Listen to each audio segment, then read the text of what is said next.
আমাদের এখানে বর্তমানে যে ওইদুল মোল্লা, সওগাত মোল্লা ঘনিষ্ঠ যে টিএমসির নেতা ছিল, তিনি এলাকায় যে অসামাজিক কার্যকলাপ করতে এবং এই কিছুদিন আগে আমাদের এখানে যে বোম বাস্টিংটা হয়েছে, দুজন আহত এবং কিছুজন মৃত্যুবরণ করেছে, সেই বিষয়টা নিয়ে এনআইএ তদন্ত পুলিশ অফিসার সবাই এসছে।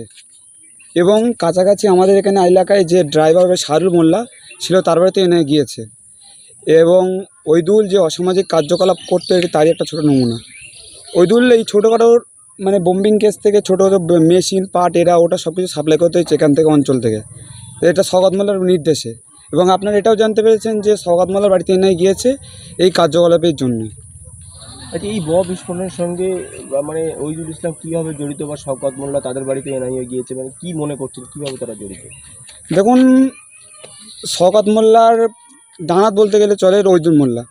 সকালে এখানে, দুপুরে সওগাত মোল্লার বাড়ি, সওগাত মোল্লার পার্টি বেশি খুব ঘনিষ্ঠ ছিল। এবং এখানে যে অসামাজিক কার্যকলাপ করতে গেতে সওগাত মোল্লা মদত ছিল, যখন শাসকে ছিল তখন খুব অত্যাচার করেছেন গ্রামবাসীর ওপরে। এবং ওইদুল সওগাত মোল্লার থেকে মাল মেটেরিয়াল ওখান থেকে ট্রান্সফার কীভাবে করে ওর নেতৃত্বরা ভালোভাবে জানে, ওখান থেকে নিয়েছে, সেই কারণে এনআইএর বাড়ি গিয়েছে।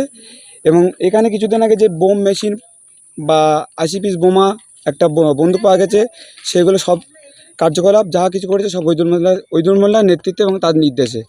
এবং এলাকায় এখনও পর্যন্ত বোমা মজুত এবং মেশিন টেশিন সব এখনও আছে।